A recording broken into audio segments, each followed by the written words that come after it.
Aqui nós temos então o nosso primeiro componente customizado.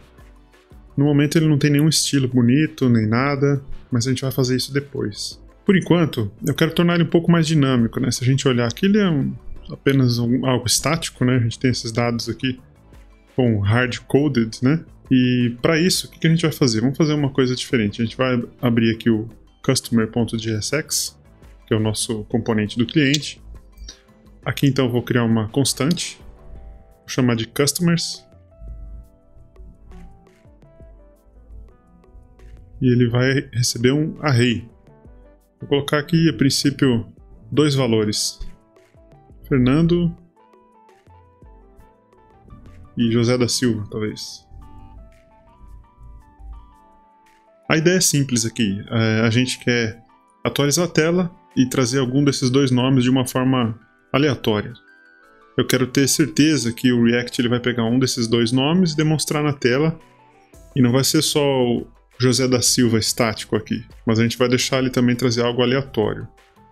Então aqui dentro da minha função, do meu componente, vou colocar uma lógica aqui aleatória, vou criar outra constante, vou colocar o nome de selected customer, que é o cliente que foi selecionado aleatoriamente. Vou colocar aqui um math.random.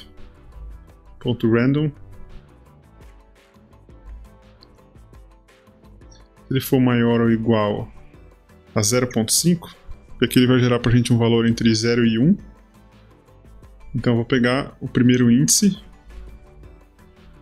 que é o índice 0. Se não, pego o índice 1. É importante lembrar que isso ainda é uma função JavaScript, embora seja um componente React, que no fim das contas ele retorna para a gente um código de JSX. A gente pode implementar qualquer lógica JavaScript aqui dentro dessa função. E aí tem uma forma que a gente vai substituir esse valor que está estático aqui por algo dinâmico, que no caso vai ser a nossa variável. E a sintaxe para isso é chave simples. E a gente pode colocar aqui dentro selected customer.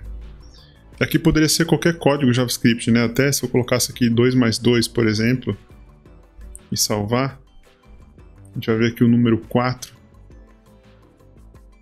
Então qualquer coisa que retorna um JavaScript aqui, um valor qualquer, pode ser usado aqui dentro. Nesse caso a gente vai usar aqui o selected customer. O que acontece é que o React ele vai primeiro executar esse conteúdo que está dentro das chaves, e aí depois ele vai renderizar o resultado dentro do HTML. Então se a gente atualizar a página aqui algumas vezes, eu estou atualizando, não dá para ver aqui no vídeo, mas eu estou dando F5 aqui, né? Então, aleatoriamente, às vezes ele vai retornar aqui para a gente Fernando, às vezes ele vai retornar o José da Silva. E, no fim das contas, aqui eu estou colocando um número aleatório entre 0 e 1, então 50% de chances de selecionar o primeiro índice ou o segundo índice, né?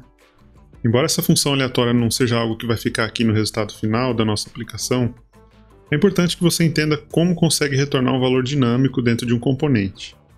No momento, a gente tem só as informações de um único cliente que está sendo demonstrado na tela, mas em um cenário real, a gente precisa reutilizar esse mesmo componente para diversos clientes, né? Diversas informações, não necessariamente um só. Então vamos alterar um pouco aqui o app.jsx, só para fazer um teste rápido. Eu vou criar a princípio aqui um main, para ficar semântico. E vou retornar aqui um customer, vou retornar ele umas 4 vezes. E se a gente salvar e olhar aqui, olha que interessante. Se a gente atualizar a tela algumas vezes, ó, então você pode ver que às vezes ele está pegando o valor aqui de Fernando e às vezes José da Silva. Então aqui tem um conceito importante para entender.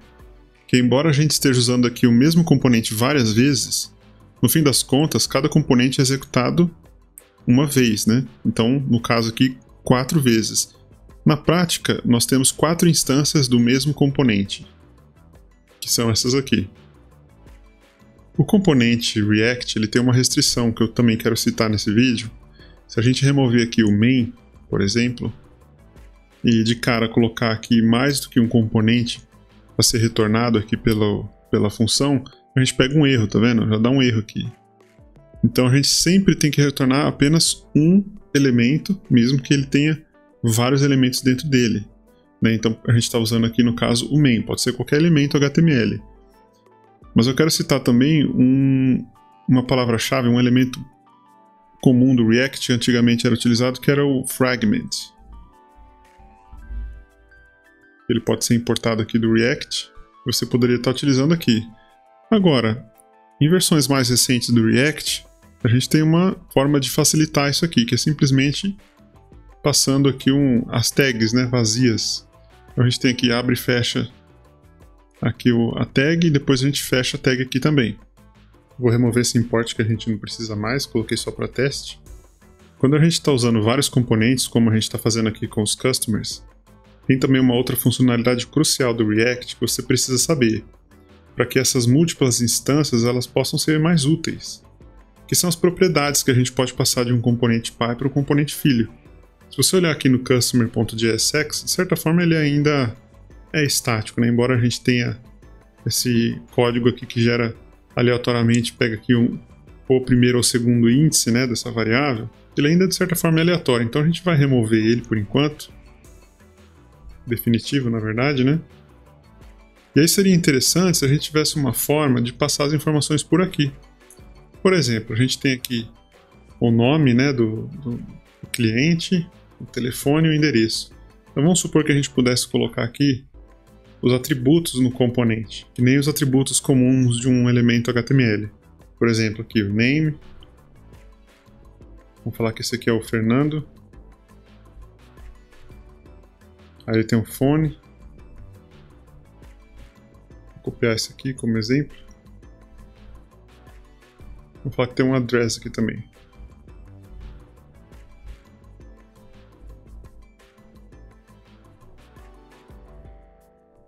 E aí eu passaria também as informações aqui para o outro, né? Vamos remover esses outros dois e deixar só dois por enquanto. Vamos falar que esse aqui é o José da Silva.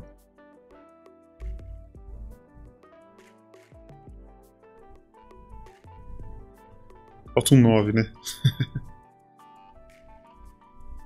Se a gente voltar aqui no customer.jsx, então, como uma função JavaScript ela pode receber argumentos, né? A gente pode receber também essas propriedades como argumentos.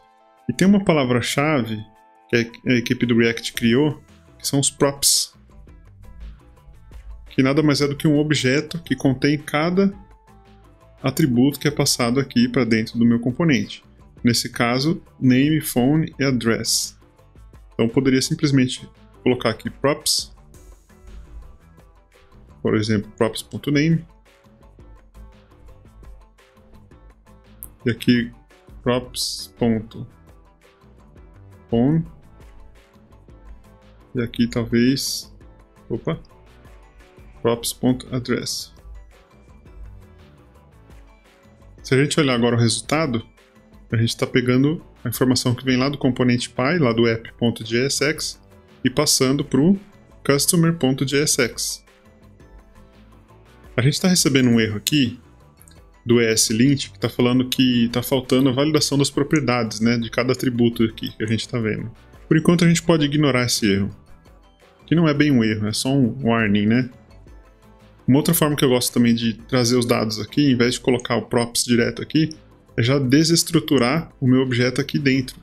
Como por exemplo, já pegando aqui o name, phone e address. E já passar direto aqui, né? Ele continua funcionando aqui. E a princípio, então, só para parar de incomodar essa mensagem, vou clicar aqui em Quick Fix.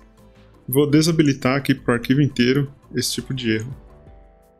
A gente pode entrar em mais detalhes sobre isso depois. Enfim, nem todos os componentes eu vou usar as propriedades, mas na prática essa é uma ferramenta, uma funcionalidade muito comum no React, que com certeza você vai usar em vários componentes.